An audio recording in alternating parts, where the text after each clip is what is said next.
ये जो ईवीएम भंडाफोड़ परिवर्तन यात्रा हम लोग क्यों चला रहे हैं? ईवीएम भंडाफोड़ परिवर्तन यात्रा क्यों चला रहे हैं?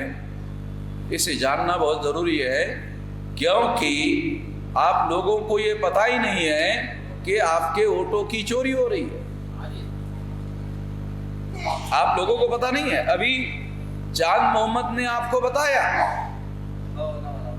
कि हमारे लोगों ने मिलकर गठबंधन बनाया।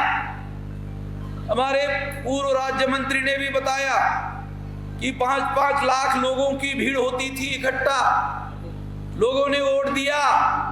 नेता लोग जिनको लोगों ने वोट दिया, उनके वोटों की सुरक्षा करने का काम नहीं कर पाए।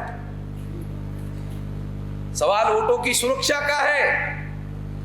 अगर हमारे नेता जिनको आप वोट डाल रहे हो वो वोटों की सुरक्षा करने का काम नहीं कर सकते हैं। किन्नर ने जब भाजपा के लोगों ने उसको हराया तो किन्नर ने पुलिस वालों की जाके पिटाई की पुलिस चौकी में। शायद आप लोगों ने देखा कि नहीं देखा मालूम नहीं है? देखा? चलो कुछ लोगों ने देखा। किन्नर से आपको समझ में नहीं आया होगा, हिजड़ों ने। अब आपको समझ में आया।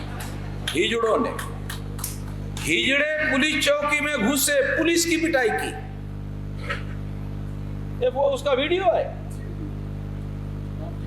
और फिर रिकाउंटिंग हुई। फिर रिकाउंटिंग में वो जीत गया।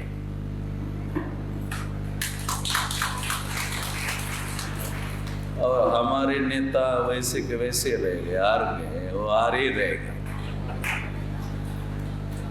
अब मैं उनको क्या कहूं? मैं कह भी नहीं सकता, मुझे कहने में भी शर्म लग रही है।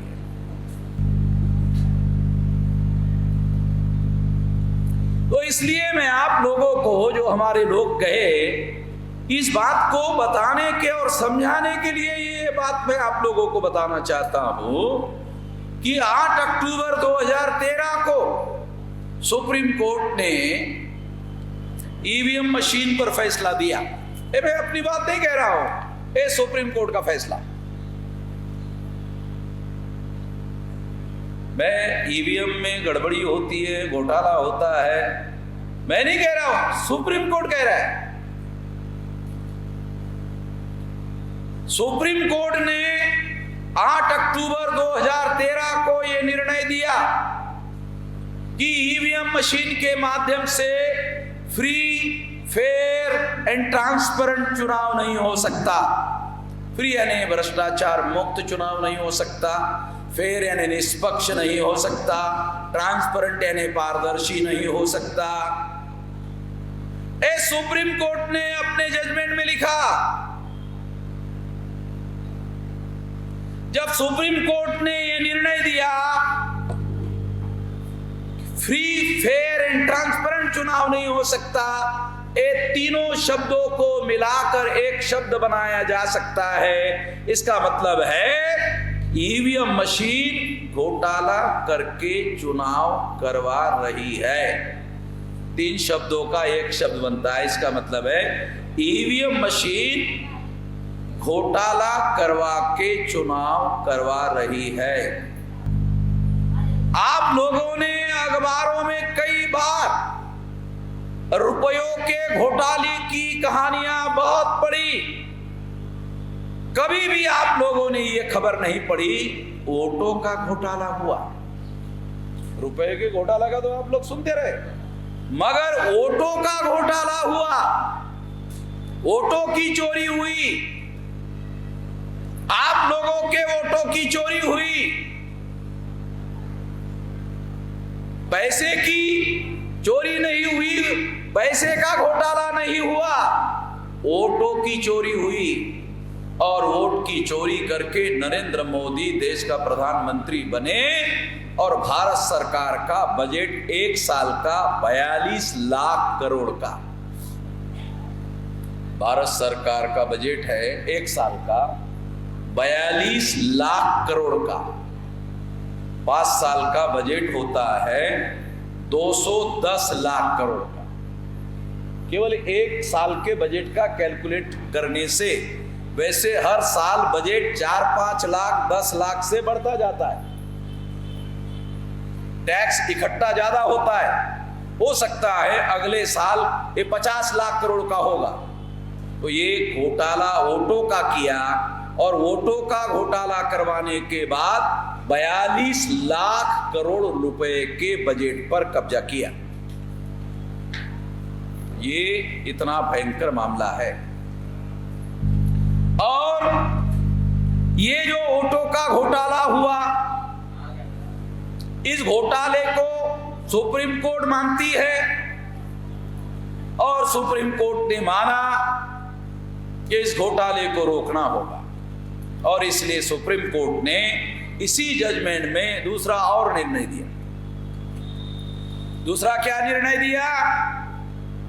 इस घोटाले को रोकने के लिए पेपर ट्रेल मशीन लगाना होगा।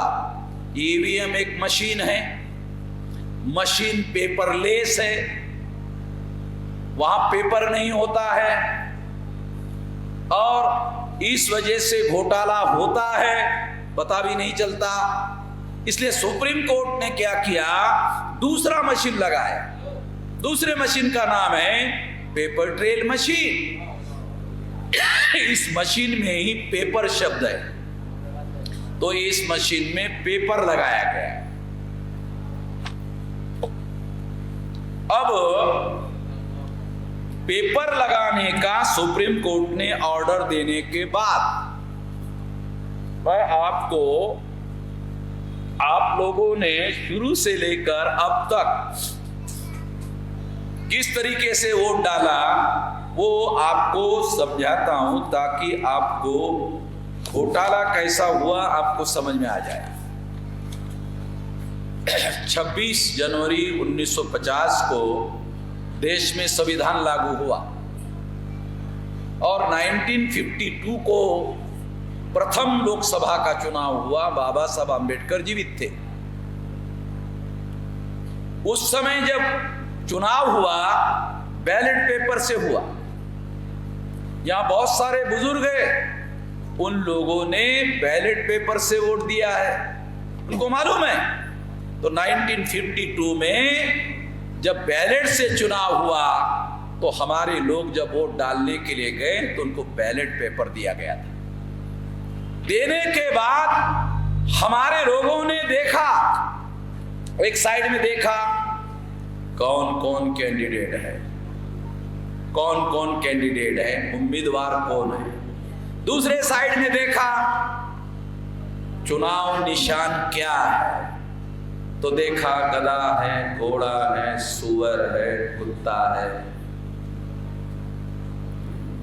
ऐसा चुनाव निशान नहीं होता है। आपको समझाने के लिए बता रहा हूं, मुझे समझाना पड़ेगा ना उदाहरण देकर। ये टेक्निकल मामला है, अगर आपको नहीं समझाया जाएगा तो आपको समझ में नहीं आएगा, इसलिए उदाहरण देने के लिए बता रहा हूं। गधा, घोड़ा, सुअर, कुत्ता। फिर आप लोगों ने सोचा किसको दे, किसको दे, किसको दे, किसको दे। तो फिर उस समय के लोगों ने सोचा चलो इस बार कुत्ते को वोट दिया जाए। उस समय मतलब मनोरंजन के लिए नहीं बता रहा, समझाने के लिए बता रहा। चलो इस बार कुत्ते को वोट दे दिया जाए। तो उस समय मोहर होती थी, जो बुजुर्ग लोग हैं उनको मालूम, मोहर होती थी। तो वोट देने के लिए मोहर उठा, अरे शाही नहीं है, देख अरे शाही नहीं है।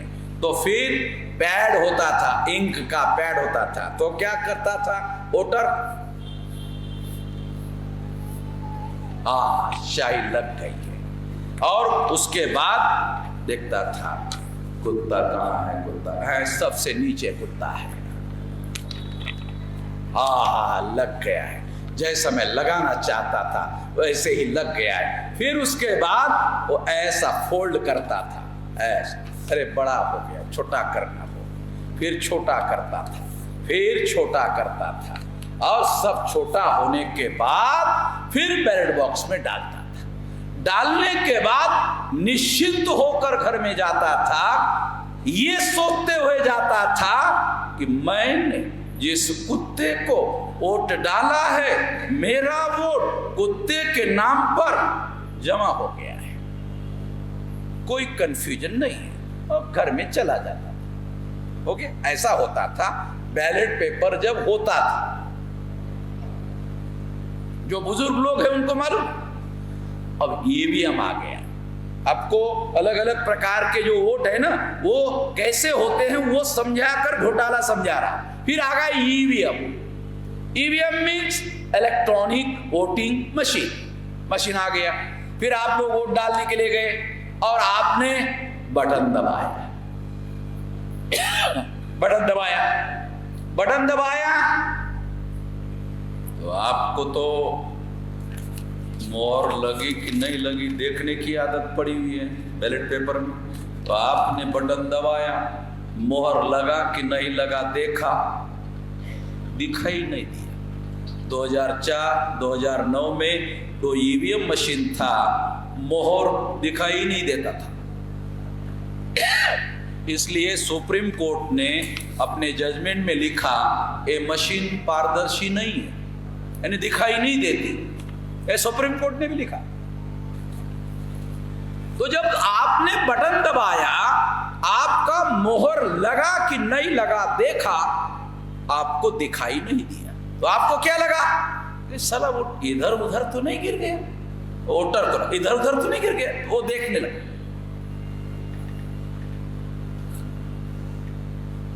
तो चुनाव आयोग का कर्मचारी देख रहा है, वो आता है और उसको कहता, वोटर को कहता हो गया, वोटर कहता है हो गया, हाँ हो गया है। किधर से आए थे? इधर से आए थे, इधर जाओ, इधर जाओ, जाओ। वो उसको भगा देता, ये सोचकर कहीं साला यहां खड़ा रहेगा तो हंगामा ना करा कर, ये कहे कि मुझे तो दिखाई नहीं दिया। और सोचते हुए जाता, पता नहीं साला मेरा वोट किसके नाम पर जमा हो गया, मुझे तो आंखों से दिखाई नहीं दिया। ऐसे चला 2004 2009 में ऐसे हुआ। जब 2004-2009 में ऐसे हुआ तो क्या हुआ? डॉक्टर सुब्रमण्यम स्वामी ये डाटा लेकर सुप्रीम कोर्ट गए और सुप्रीम कोर्ट ने 8 अक्टूबर 2013 को पेपर ट्रेल मशीन लगाने का आदेश दिया। तो 2014 में जब आप वोट डालने के लिए गए, आपने बटन दबाया, बटन दबाया। 2004 2009 में जो बात आंखों से दिखाई नहीं दे रही थी, 2014 में वोट डालने के बाद, बटन दबाने के बाद दिखाई दिया। 4 में दिखाई नहीं दिया, 2009 में दिखाई नहीं दिया, 2014 में आपने किसको बटन दबाया? दिखाई दिया। जब दिखाई दिया तो क्यों दिखाई दिया? पेपर ट्रेल मशीन लगाने की वजह से दिखाई दिया। क्योंकि जब ऐसे आपने बटन दबाया, कागज बाहर कांच के नीचे सरक कर आया, उसमें आपने बटन दबाया तो स्टैंप लगा हुआ आपको दिखाई दिया, आपकी तसल्ली हो गई। 7 सेकंड वो कागज रुका, कागज का टुकड़ा कट कर बैलेट बॉक्स में गिर गया। तो कागज का टुकड़ा बैलेट बॉक्स में गिर गया 2014 में। कितनी पेपर ट्रेल मशीन चुनाव आयोग ने लगाई? चुनाव आयोग ने, क्योंकि हमने चुनाव आयोग को पूछा, ये सुप्रीम कोर्ट ने ऑर्डर दिया, आपने पेपर ट्रेल मशीन कितनी लगाई? तो चुनाव आयोग ने लिख कर दिया 0.33%। 0.33% का क्या मतलब है? आधा % भी नहीं लगाया। चुनाव आयोग ने ऐसा पेपर ट्रेल मशीन 0.5% भी नहीं लगाया। क्यों नहीं लगाया? क्योंकि चुनाव आयोग को मालूम था। क्या मालूम था? ये जो ईवीएम मशीन में वोट डाला जाता है उसमें घोटाला होता है, ये चुनाव आयोग को मालूम ही था। क्यों मालूम था? क्योंकि चुनाव आयोग मशीनें खरीदने करने का काम करता है। चुनाव आयोग के पास अधिकार है मशीन खरीद करने का। तो चुनाव आयोग कंपनी वालों को बुलाया, कंपनी वालों को कहा ईवीएम मशीन बनाना है। कंपनी वालों ने पूछा कैसी बनाना है। चुनाव आयोग ने कंपनी वालों को कहा घोटाला करने वाली बनाना है। कंपनी वालों ने चुनाव आयोग को कहा जरा जोर से बोलो, सुनने में नहीं आ रहा है। चुनाव आयोग के लोगों ने कहा 2 नंबर का मामला है, ज्यादा जोर से बोल नहीं सकता।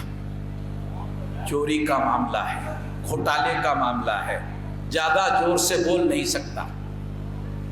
दीवार के भी कान होते हैं, अगर किसी ने सुन लिया लेने के देने पड़ जाएंगे, जेल में चला जाऊंगा, इसलिए ज्यादा जोर से बोल नहीं सकता। अच्छा ठीक। कंपनी वालों ने कहा, तो चुनाव आयोग ने उसको कहा क्या रेट होगा? तो कंपनी वालों ने कहा ज्यादा रेट होगा। चुनाव आयोग ने कहा क्यों ज्यादा रेट होगा?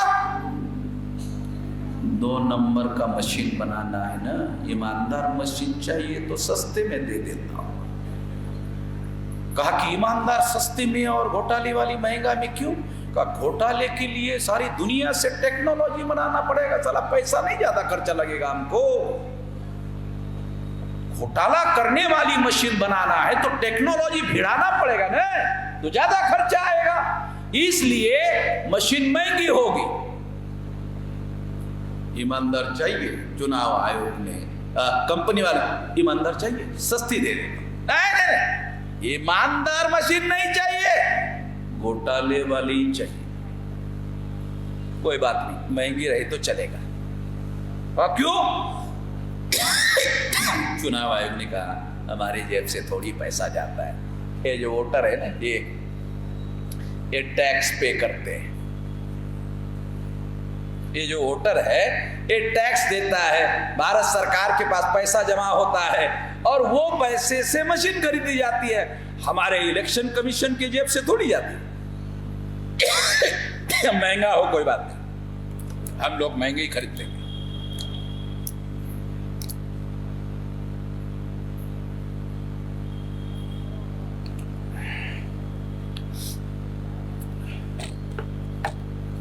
साथियों, मैं ये बारीकियां आप लोगों को समझाने का प्रयास कर रहा हूँ, इसलिए कर रहा हूँ कि ये बारीकियां जो मैं जानता हूँ आपको समझ में आनी चाहिए। अगर आपको समझ में आई तो ईवीएम में क्या चल रहा है आपको पता चलेगा। तो ईवीएम मशीन जो है ये घोटाला करने वाली बनाई गई है, ये चुनाव आयोग को मालूम है। तो इसलिए चुनाव आयोग को ये ईवीएम घोटाला करती है, इसलिए सुप्रीम कोर्ट ने जब घोटाला पकड़ने वाली पेपर ट्रेल मशीन लगाई तो चुनाव आयोग को मालूम था कि हमारी मशीन घोटाला करने वाली है, घोटाला पकड़ने वाली मशीन ज्यादा संख्या में लगाएंगे तो पकड़ में आएंगे। तो इसलिए कितनी लगाया? 0.33%, 0.5% भी नहीं लगाया ताकि चोरी पकड़ी ना जाए। इस तरह से एक चुनाव संपन्न हुआ 2014 का, 0.33% लगाकर 0.5%। सुप्रीम कोर्ट का ऑर्डर सही तरीके से लागू नहीं किया गया। 15 को भी ऐसे ही किया चुनाव आयोग, 16 को भी ऐसे ही हुआ। जब ऐसे हुआ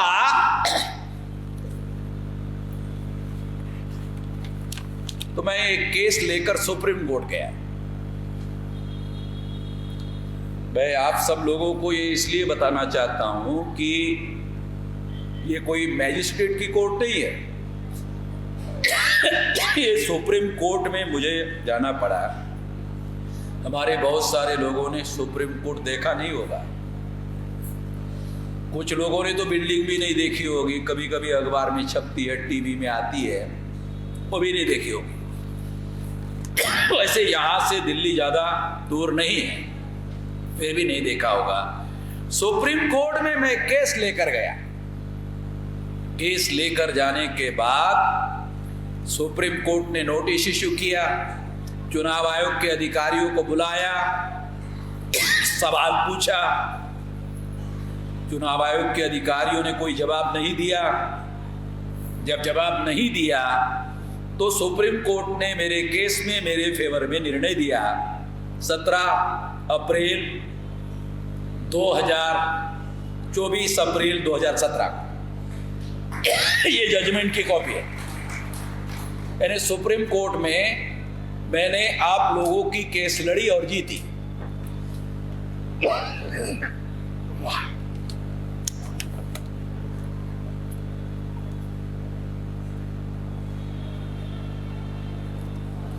खांसी की परेशानी की वजह से आप लोगों को भी मेरी वजह से दिक्कत हो रही होगी, मैं महसूस करता हूँ, मगर मुझे कुछ बातें आप लोगों को समझाना है, इसलिए मुझे अभी कम समय में मैं कुछ बातें आप लोगों को बताना चाहता हूँ। एक तो सुप्रीम कोर्ट ने जो निर्णय दिया, वो निर्णय देने के बाद ये मामला नरेंद्र मोदी के पास गया और नरेंद्र मोदी को लगा 2019 के चुनाव में अब हम चुनाव नहीं जीत सकते। जब नरेंद्र मोदी को ऐसा लगा तब उन्होंने कांग्रेस से संपर्क किया और कहा कि हम भाजपा के लोगों ने, आरएसएस के लोगों ने आप लोगों को 2004 में ईवीएम में घोटाला करके सरकार बनाने के लिए अनुमति दी। 2009 में भी आपको ईवीएम में घोटाला करके सरकार बनाने के लिए अनुमति दी और हम लोग चुप रहे।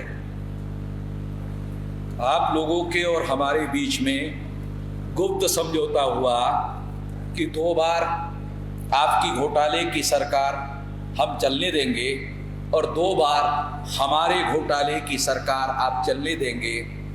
इस समझौते के तहत 2014 की सरकार आपने हमें बनाने में मदद की। अब 2019 में लोकसभा का चुनाव होने जा रहा है। 2 बार हमने मदद की, अब आपको हमारी मदद करनी है। हमारी मदद करो। कांग्रेस के लोगों ने नरेंद्र मोदी को कहा, ये सरकार किसकी है?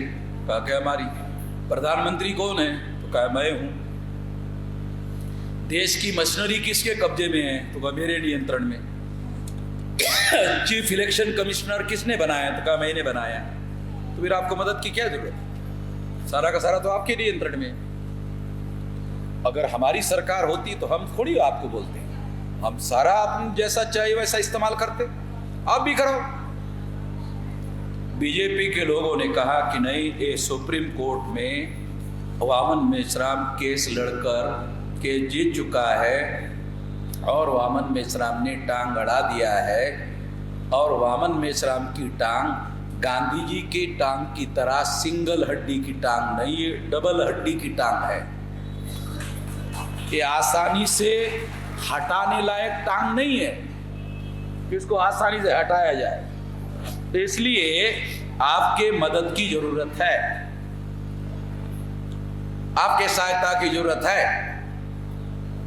फरवरी 2019 को लोकसभा के चुनाव की प्रक्रिया शुरू हो गई और अभिषेक मनु सिंघवी सुप्रीम कोर्ट का आज के तारीख के जो 10 बड़े वकील है भारत में, उसमें 10 में से एक बड़ा वकील है अभिषेक मनु सिंघवी। कांग्रेस की केस लेकर फरवरी 2019 में सुप्रीम कोर्ट गए सारे डॉक्यूमेंट्री एविडेंस है, उसके आधार पर बोल रहा हूं। और उन्होंने वहां केस खड़ा करने के लिए केस में कहा कि ये जो वामन मेश्राम का जजमेंट है, इसकी वजह से 13.5 लाख से लेकर 18 लाख 20 लाख वोटर की पर्ची गिननी पड़ेगी, बहुत लंबा समय लगेगा। इसलिए मैं ये दूसरा केस लेकर आया हूं, मिलान करा दो, 50% मिलान करा दो, गिनती नहीं करनी पड़ेगी। मैंने जो केस जीता था आपके वोटों की सुरक्षा करने के लिए, रिकाउंटिंग का ऑर्डर था। जैसे अभी उस किन्नर ने, हिजड़े ने रिकाउंटिंग करवाया पुलिस चौकी में हंगामा करवा के, तब वो किन्नर हिजड़ा चुनाव जीता और घोटाला रोकने में कामयाब हुआ। वो केस में सुप्रीम कोर्ट जीत चुका हूं। रिकाउंटिंग की वजह से अगर घोटाला हुआ भी है तो घोटाला पकड़ा जा सकता है। कांग्रेस के अभिषेक मनु संघवी ने कहा लंबा समय लगेगा। मेरा वकील सुप्रीम कोर्ट में था, उन्होंने उनको कहा एक तो इस केस का जजमेंट हो चुका है, आपकी केस दोबारा हियरिंग के लिए आनी नहीं चाहिए, और आप कहते हो रिकाउंटिंग में ज़्यादा समय लगेगा, तो बाबा साहब अम्बेडकर ने संविधान में फ्री, फेयर एंड ट्रांसपेरेंट शब्द लिखा हुआ है, ज़्यादा समय नहीं लगना चाहिए। कहाँ लिखा हुआ है बताओ, कहाँ लिखा हुआ? अगर ईमानदार चुनाव करवाना है, ज़्यादा समय भी लगता है तो लग दो, मगर चुनाव ईमानदार होना चाहिए, हेराफेरी नहीं होनी चाहिए। मगर जो चीफ जस्टिस था वो हमारी वकील की बात सुन नहीं रहा। चीफ जस्टिस रंजन गोगोई था। रंजन गोगोई ने क्यों नहीं सुना? उसके ऊपर एक औरत ने आरोप लगाया कि इसने विनय भंग किया।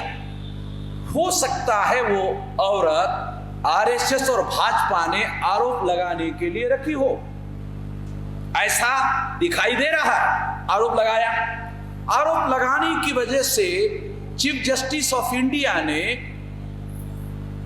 हियरिंग करने से इनकार कर दिया कि जब तक मेरे खिलाफ आरोप है मैं हियरिंग नहीं करूंगा। दूसरे नंबर का जज था सुप्रीम कोर्ट में शरद बोबड़े। तो मैं जहां नागपुर का रहने वाला हूं, वो भी नागपुर का रहने वाला था। शरद बोबड़े, उसका दादा आरएसएस के वकील विंग का संस्थापक अध्यक्ष था। ये उसका पोता सुप्रीम कोर्ट का दूसरे नंबर का जज था। उसके नेतृत्व में 7 जज का बेंच बैठा, सुप्रीम कोर्ट के 7 जज बैठे। उन्होंने चीफ जस्टिस की हियरिंग की और चीफ जस्टिस को निर्दोष छोड़ दिया कि यार गलत है, झूठा है, निर्दोष छोड़ दिया। उसके बाद शरद बोबड़े ने 7 जज के बेंच ने जस्टिस पटनायक के नेतृत्व में उस औरत की जांच करने के लिए बिठाया। जस्टिस पटनायक ने उस औरत को निर्दोष छोड़ दिया। आरोप करने वाला भी निर्दोष, आरोपी भी निर्दोष, मतलब बनाव चल रहा था। ऐसा होता नहीं है, मगर ऐसे ही हुआ। जब मैंने अपनी आंखों से ये बात देखी तो मुझे समझ में आया कि साली नौटंकी हो रही है। इसलिए मुझे समझ में आया कि अब निश्चित रूप से कोई ना कोई गड़बड़ी होगी। चीफ जस्टिस ऑफ इंडिया जैसे निर्दोष छूट गया, उसने 8 अप्रैल 2019 को लोकसभा के चुनाव का रिजल्ट मई में आया। 23 तारीख को, 8 अप्रैल को चुनाव चल रहा था, जजमेंट आया सुप्रीम कोर्ट का कि कांग्रेस के अभिषेक मनु का कहना है 50% मिलान कराओ। मिलान 50% नहीं होगा, 1% होगा। आरएसएस के और भाजपा के लोगों ने मीटिंग की और अपने कार्यकर्ताओं को कहा अब ये 1% ही गिनती होगी और मिलान होगा, घोटाला पकड़ा नहीं जाएगा। इसलिए आपको एक कार्यकर्ता अगर जाता है तो एक वोट नहीं डालेगा, एक आदमी जाएगा तो एक बार, दो बार, तीन बार वोट डालेगा। आप लोग सोचते होंगे ऐसा कैसे हो सकता? आपको ये चुनाव आयोग ने लिख कर दिया, ये काल्पनिक बातें नहीं कह रहा हूं।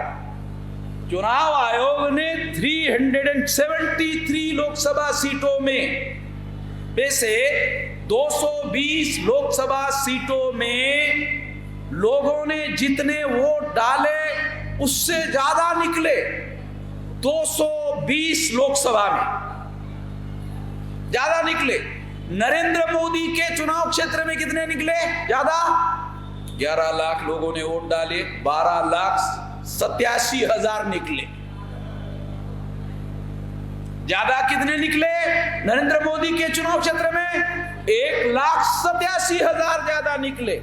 एक क्लियरली डॉक्यूमेंट्री एविडेंस है, घोटाला हुआ।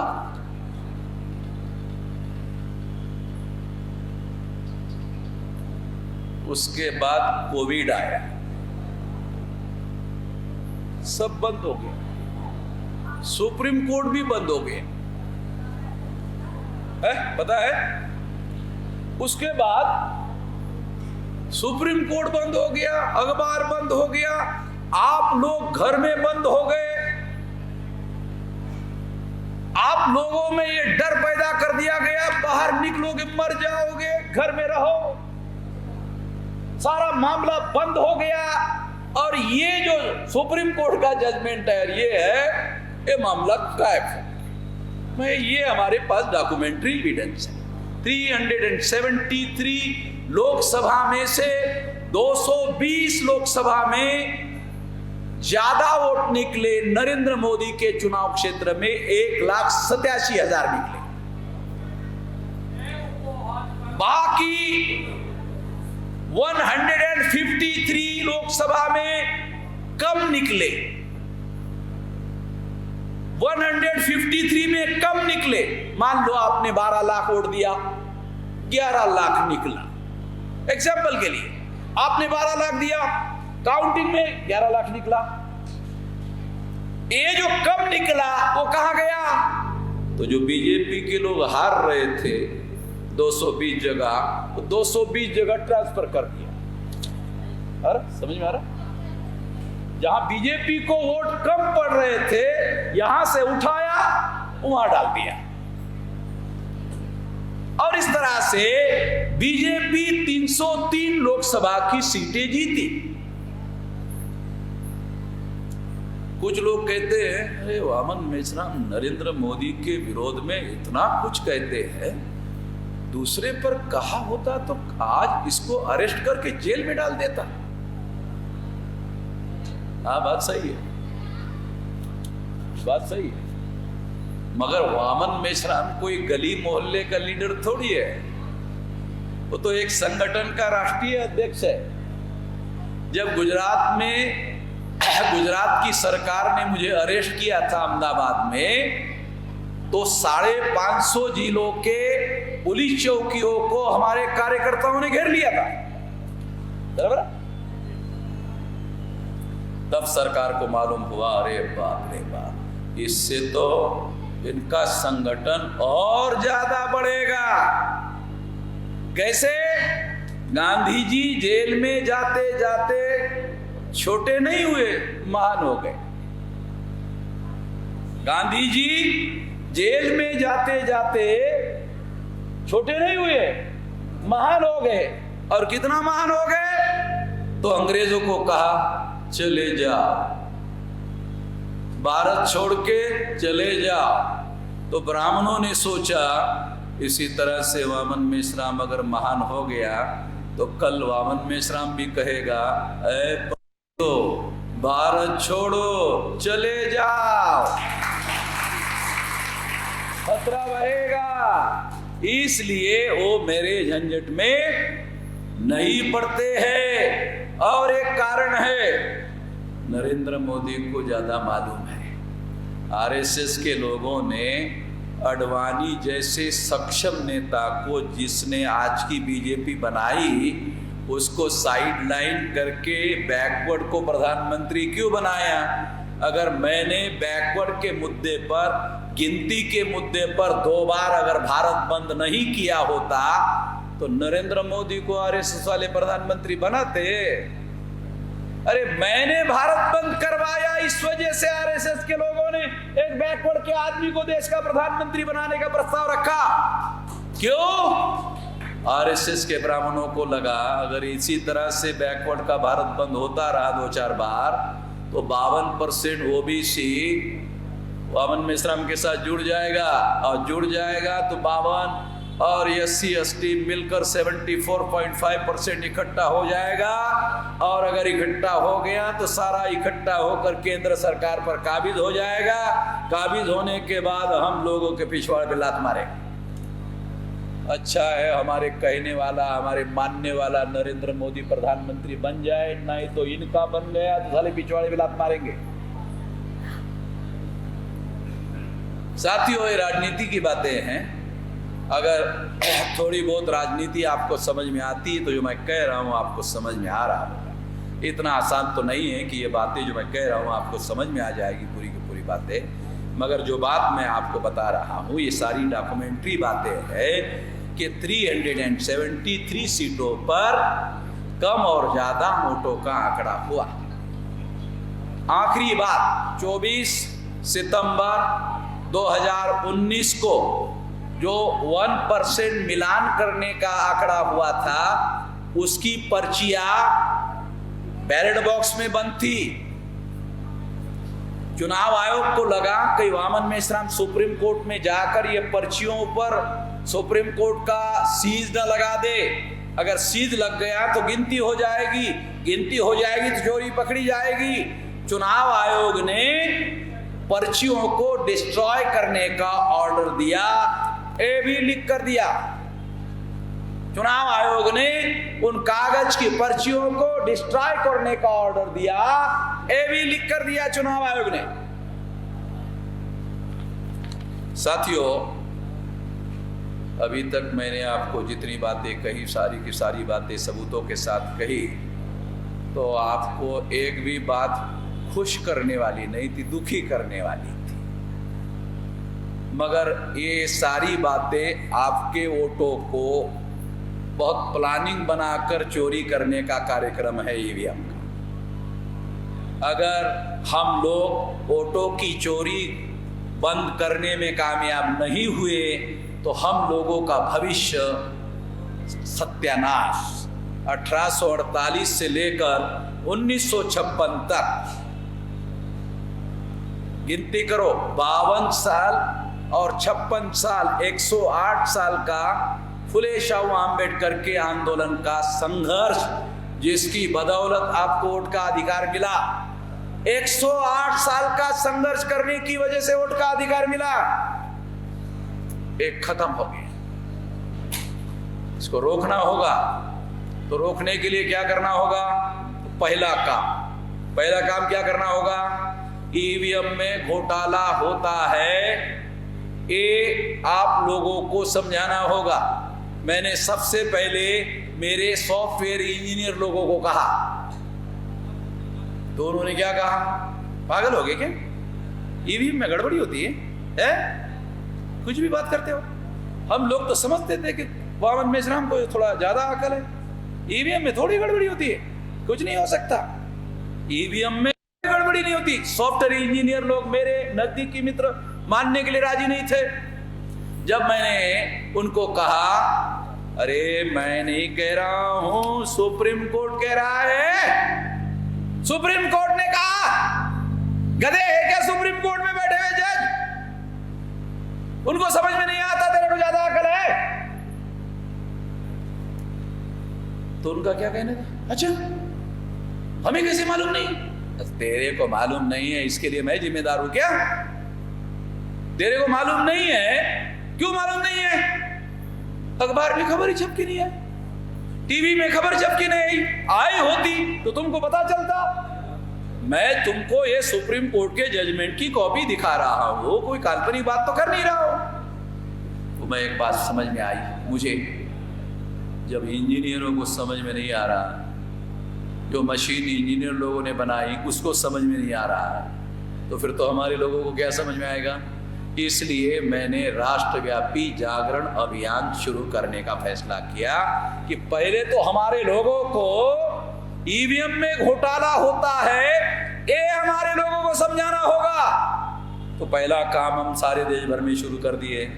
दूसरा काम क्या है, चुनाव आयोग को लिख कर देंगे, आप ईवीएम से ही चुनाव करवाना चाहते हो तो सुप्रीम कोर्ट के 3 जज का पैनल उसका डिजाइन अप्रूव करे कि ईवीएम की मशीन कौन सी हो। वो डिजाइन सुप्रीम कोर्ट के 3 जज जो है वो उसको अप्रूव करे, घोटाला होने के बाद नहीं, पहले। दूसरी बात, नागरिकों का पैनल उसको देखे ये सही है कि नहीं है।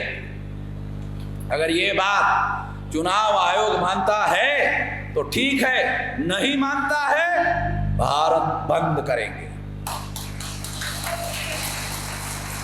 तो हमने 2 बार भारत बंद किया था।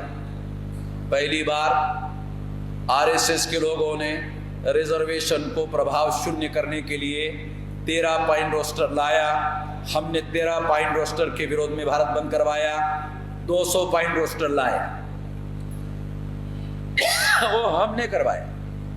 हमारे पास संगठन है देशव्यापी, तो हमने भारत बंद करवाया। दूसरा भारत बंद सीएए, सिटीजनशिप अमेंडमेंट एक्ट, उसके लिए मैं आसाम गया। आसाम में जाने के बाद पता चला आरएसएस के लोग, भाजपा के लोग सारे देश भर में प्रचार कर रहे हैं कि ये जो सिटीजनशिप अमेंडमेंट एक्ट है ये मुसलमानों के विरोध में है। वहां जाने के बाद पता चला कि ये 25% मुसलमानों के विरोध में है, 75% SC ST OBC के विरोध में है। कैसे? क्योंकि जो हमारे लोग हैं उसमें क्या पूछा जाता है, तुम कब पैदा हुए, उसका डॉक्यूमेंट्री एविडेंस दिखाओ। तुम कब पैदा हुए, डॉक्यूमेंट्री एविडेंस दिखाओ। अब हमारे जो माँ बाप है वो पैदा तो करते थे, डॉक्यूमेंट नहीं। तो हमारे लोगों को जब पूछा जाता तो क्या बोलते, अरे मैं हूं ना, मैं ही हूं ना, इतना बड़ा तो एविडेंस है ना, तू है बराबर, तेरा कागज किधर है? तू है मगर तेरा कागज है कि तेरे पास? तेरा कागज है तो तू है, अब तेरा कागज नहीं है तो तू है नहीं है, उसका कोई मीनिंग नहीं है। तो अब मुझे समझ में आया कि तो साला SC ST OBC के विरोध में मामला, क्योंकि हमारे अनपढ़ गवार लोग जो है वो कोई डॉक्यूमेंट तो रखते नहीं थे। हमारे लोगों को पूछो कब पैदा हुआ, बरसात चल रही थी, रात के 2 बजे का समय था, पूनम का दिन था, चांद निकल रहा था, तो बेटा तेरा बाप पैदा हुआ था। वो उसकी दादी कहती है, वो पोता जो है, दादी मेरा बाप पैदा कब हुआ? पूनम का वो चांद निकल रहा था और तेरा बाप पैदा हो रहा था। तो पोता पूछता है दादी पूनम का चांद कौन से साल का था? ये तो पता नहीं बेटा कौन से साल का था, मगर पूनम का चांद था। कौन से साल का पूनम का चांद था ये पता नहीं। तो हमारे लोगों को कहाँ पता? तो मुझे समझ में आया कि ये तो 75% SC ST OBC के लोगों को नागरिकता के अधिकार से वंचित करने का मामला है। नाम मुसलमान का ले रहे, काम SC ST OBC के विरोध में करेंगे, क्योंकि वहां SC ST OBC के लोग मेरे पास आए और उन्होंने कहा हमको निकाल दिया। 19,48,000 लोगों को RSS के लोगों ने निकाल दिया। उसमें 25% लोग मुसलमान थे, 14,48,000 SC ST OBC के थे। तो मैं वहां से दिल्ली आया और मुझे समझ में आया कि अरे ये कानून तो हमारे विरोध में है, मुसलमानों के विरोध में, तो झूठा प्रोपेगेंडा कर रहे हैं। अगर है भी तो 25% है। भारत बंद करवाया। इस भारत बंद में मुसलमानों ने बहुत बड़े पैमाने पर साथ सहयोग दिया। विशाल भारत बंद हो गया।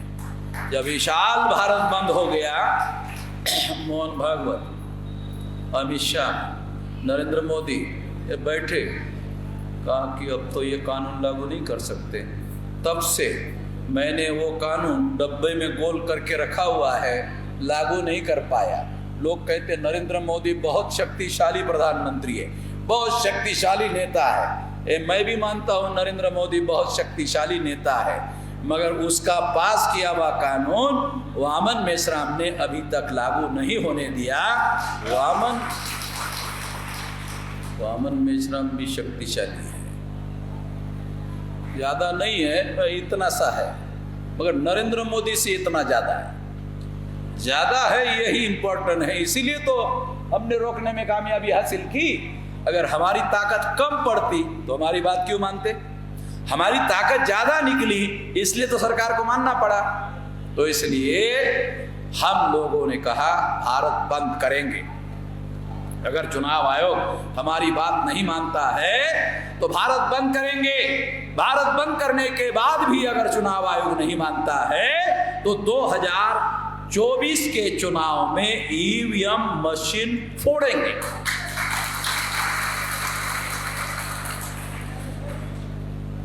तो ईवीएम मशीन कैसे फोड़ना होगा? वोट डालने के लिए जाने का, वोट डालने के बाद मशीन 2 हाथ से उठाने का, उठाकर जमीन पर पटक देने का, मशीन बंद पड़ जाएगी। पुणे के पास नगर जिला है, वहां के एक कार्यकर्ता ने 22 में ही फोड़ दिया। मैंने उसको पूछा, अरे अकेले क्यों फोड़ा तुमने? अरे अकेले में क्यों फोड़ा? मैंने तेरे को कहा था ना 2024 में हम लोग सारे देश भर में 15 लाख बूथों पर फोड़ेंगे, तू अकेले क्यों फोड़ा? तो उसने कहा मुझे आपने 22 में कहा 24 में फोड़ेंगे, तो मेरे से रहा नहीं गया। 22 24 आपने 22 में कहा फोड़ेंगे, अब कब फोड़ेंगे? 24 में फोड़ेंगे। इतना देर में से रहा नहीं गया, फोड़ दिया। फोड़ दिया तो क्या हुआ? क्या होना था? एफआईआर हो गया, पुलिस वाले आके पकड़ के लेके गए, जेल में डाल दिया। फिर क्या हुआ? जमानत हो गई। फिर क्या हुआ? केस चला। फिर क्या हुआ कि मैं सुप्रीम कोर्ट के जजमेंट की कॉपी निकालकर वामसिफ के कार्यकर्ता से लेकर कोर्ट में गया। जज ने पूछा ये क्या है? कहा सुप्रीम कोर्ट का जजमेंट।